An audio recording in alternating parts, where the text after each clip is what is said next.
રાજકોટના ઉપલેટામાં mega demolition શરૂ કરાયું છે. ઉપલેટા તાલુકાના હાડફોડી ગામ પાસે આવેલ દબાણનું ડિમોલેશન કરવામાં આવ્યું છે. હાડફોડી ગામ પાસે આવેલ ઉપલેટા નગરપાલિકા વિસ્તારની જમીનમાં ગેરકાયદેસર દબાણ હોવાનું તંત્રને જાણવા મળ્યું હતું. નગરપાલિકાના અધિકારીઓ, મામલતદાર તેમજ રિપીટ કલેક્ટર સહિતનાઓ ઉપસ્થિત રહ્યા હતા. જમીન પર થયેલા દબાણ અને જમીન પર કરવામાં આવેલા વાવેતર પર જેસીબી રોટાવેટર ફેરવાયું હતું. ઘણા સમયથી નગરપાલિકા વિસ્તારની જમીન પર આ દબાણ કરાયું હતું. દબાણ બાદ તંત્ર દ્વારા વિવિધ પ્રક્રિયાઓ હાથ ધરાઈ હતી, જેમાં ડિમોલેશનની પ્રક્રિયા હાથ ધરાઈ હતી. જમીનમાં રોકાણ કરી ખર્ચ કરી પોતાનું ગુજરાન ચલાવતા પરિવારે પોતાની વ્યથા જણાવી હતી. શ્રમિક અને ગરીબ પરિવાર પોતાનું ગુજરાન ચલાવી રોજીરોટી અને ઘર ચલાવતો હોવાની વ્યથા વ્યક્ત કરી હતી. તૈયાર થયેલ ઉભા મોલ પર તંત્ર દ્વારા જેસીબી ફરી વળતા શ્રમિક પરિવારોએ આક્રંદ ઠાલવ્યો હતો. તંત્ર દ્વારા અંદાજે 200 એકરથી વધુની જમીન પર થયેલ દબાણ દૂર કર્યું હતું. ઉપલેટા તાલુકાના હાડફોડી ગામે રેવન્યુ સર્વે નંબર 18ની અંદાજે 200 હેક્ટરથી વધુ જમીન ઉપલેટા નગરપાલિકાને નીમ કરવામાં આવેલ હતી.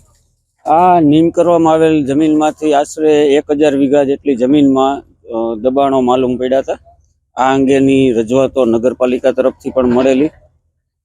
આપણે DILR મારફત આ નીમ કરેલ જમીનની માપણી કરાવી અને આ માપણી દરમિયાન જેઓનો કબજો ગેરકાયદેસર જણાતો હતો એમને નગરપાલિકા દ્વારા નોટિસ આપી પૂરતા આધાર પુરાવા રજૂઆત કરવાની તક આપી અને જે લોકો પોતાના માલિકીના આધાર પુરાવા રજૂ નથી કરી શક્યા એ લોકોના ગેરકાયદેસર કબજા આજે દૂર કરવાની કામગીરી પ્રાંત અધિકારી સાહેબ ધોરાજીના નેતૃત્વમાં સમગ્ર વહીવટી તંત્ર દ્વારા પોલીસના ચુસ્ત બંદોબસ્ત વચ્ચે આજે હાથ ધરવામાં આવી છે.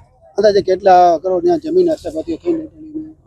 અંદાજે વીઘાના 8 થી 10 લાખ જેવો ભાવ ગણીએ તો 80 કરોડથી 100 કરોડ જેવી કિંમતની જમીન થશે.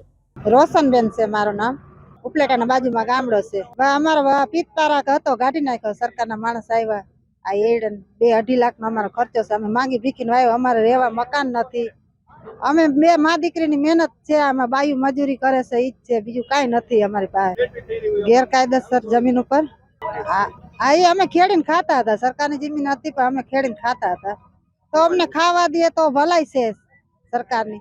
અમે એડાનું વાવેતર કર્યું છે. વાવેતર 4-5 વીઘાનું હતું. બધું થઈને તો 6-7 વીઘાનું વાવેતર છે. અત્યારે એડા ઉભા છે, બધું કાઢી નાખ્યું છે. કાંઈ વ્યવસ્થા નથી અમારી પાસે. અટાણે ખાવાના ઘરમાં નથી અમારી પાસે. હવે અટાણે ખાવાના નથી અમારી પાસે. વાવેતરના 2-2.5 લાખ થઈ ગયા સાહેબ. 2-2.5 લાખ થઈ ગયા અમારા. બધાથી ભીખીને તો વાવ્યું છે. માંગી ભીખીને વાવેતર કર્યું છે. અમારા ઘરમાં કાંઈ નહોતું. અમે ઉછીના પાછીના કરીને વાવેતર કર્યું છે. JDC ન્યૂઝ સાથે વિપુલ ધામેચા, ઉપલેટા.